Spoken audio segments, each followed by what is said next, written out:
Hello and welcome back, everyone, to the GSMC Fantasy Sports Podcast. We are at the last segment of today's show, and it is going to be kind of a weird segment because I have both good and bad news about this segment. The good news is that because of what happened last night, I get to talk more about basketball before the NBA Finals. Obviously, we have a long layoff before the NBA Finals coming up in almost 2 weeks. So I have a lot more to talk about. I'm really excited to talk about, but the bad news was the Timberwolves did win, and my segment was about the Celtics-Mavs potential finals preview. So I'm kind of stuck in this stasis where I wanted to talk about a potential Celtics-Mavs final, the first time in forever that we have two teams that have swept in the conference finals, but it didn't happen, so I'm kind of stuck with talking about three teams rather than two teams in an NBA Finals. But kudos to the Minnesota Timberwolves. They did exactly what I thought they needed to do. Anthony Edwards and Karl-Anthony Towns outscored Luka Doncic and Kyrie Irving last night, so that was one of the huge catalysts as to why they won the game and ultimately are still in this series. But overall, I'm kind of disappointed I don't get to talk about an NBA Finals matchup that had some intriguing storylines just yet. But first of all, before I talk about both the Timberwolves and the Mavs and what the Mavs' plan could be should they win Game 5, let's say kudos to the Celtics right now. Our Eastern Conference Finals representative, go Celtics. Ultimately, they have had their controversies. 12-2 record. They haven't really played any major stars, and whoever comes out of the West will probably be their toughest matchup yet this postseason. However, by hook or by crook, they proved that they were a different team than last year. Obviously, I could be sitting here saying that both the Timberwolves and the Pacers are like 3-1 up in the series, and no one would bat an eye, but the Celtics are where they are because of the fact that they have been able to adapt, and Joe Mazzulla's proven that he can adapt as well. He was a big question mark for the Celtics coming into this year. So, congratulations to the Boston Celtics for advancing to the NBA Finals, sweeping the Indiana Pacers. So, we will talk about them a little bit later on. But switching back to Game 4 last night, the Wolves ultimately staying alive and winning 105-100. But like I said before, the Wolves did what they needed to do last night, what I wanted them to do for this entire series, and that is have their stars be present. Anthony Edwards, the big question about him was the fact that could he keep up with the pace of a guy like Kyrie Irving, a guy like Luka Doncic, and throughout the series he just couldn't. But last night, even though it wasn't his best shooting performance of all time, he still had 29 points, Cat had 25, and ultimately that Minnesota Timberwolves duo outdueled the Dallas Mavericks duo of Luka and Kyrie.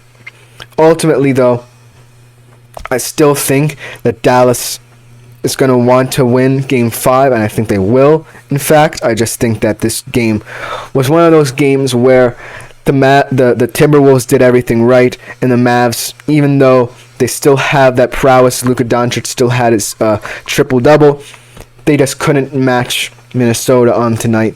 It's another one of those close games, It's where you can't really find out the difference between these two games, and ultimately came down to the clutch minutes where Minnesota had struggled before, but ultimately they closed out tonight. So, moving on to the keys. Should the Mavs win Game 5 and move on to the finals, as people expect, I think that last night's game proved a lot. One thing was the loss of Derek Lively, obviously. That was my mistake last night. I fully expected him to play, but he had suffered a neck sprain in Game 3, and that is why he did not play tonight. And the return of Maxi Kleber from injury. So, just that weird transition from a guy who has been giving you such good minutes off the bench as a paint presence down low to a guy who's just coming off a shoulder injury and might be a bit more tentative. It adds an intriguing storyline to the fact that should the Mavs progress Now, they also have big man issues as well, and Jason Kidd really needs to figure out a solution. Does he want to play a guy like Kleba who has more experience, or does he want the youth and energy of a Derek Lively off the bench?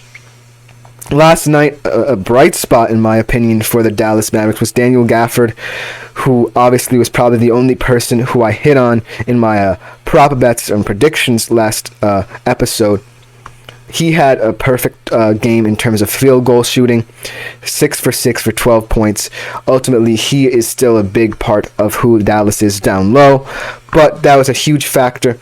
And should the Mavs progress, I think that ultimately Jason Kidd is going to have a huge question on his hands.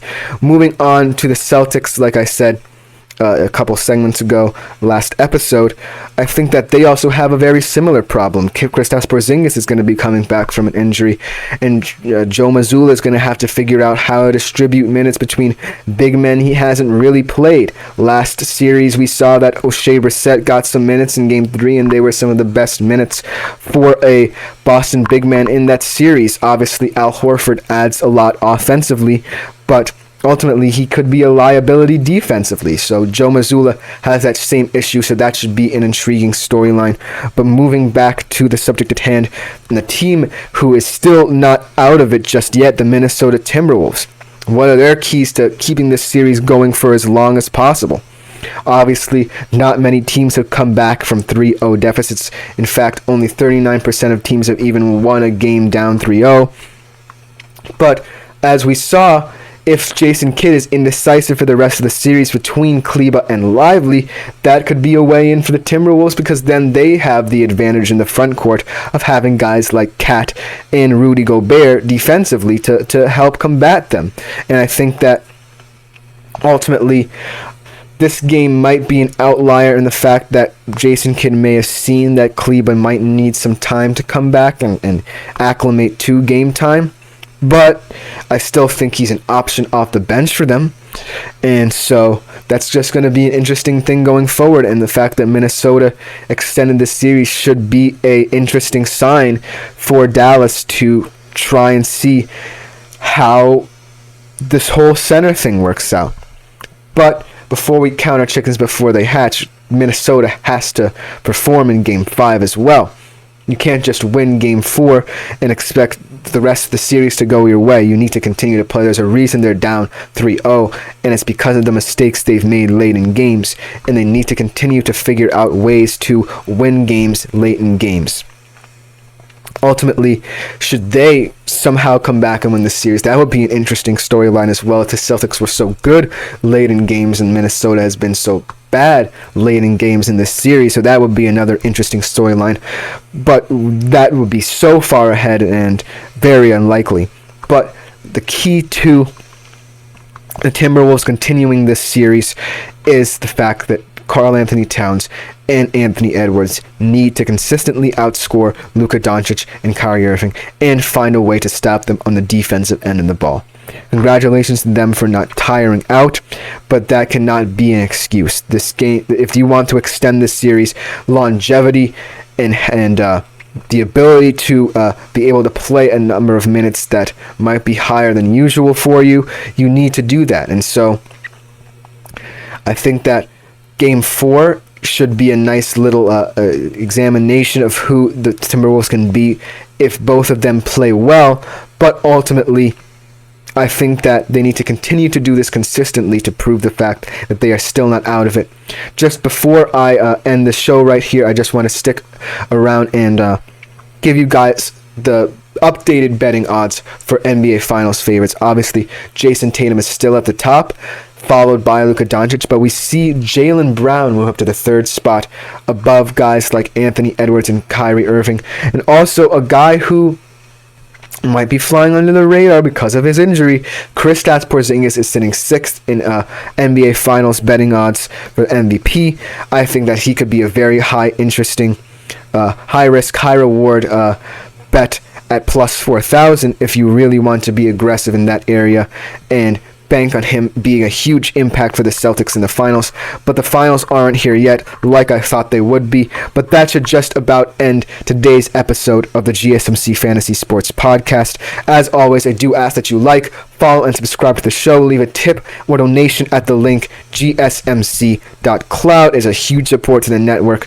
Thank you guys for tuning in. My name is Chris Sheppard. Thank you again.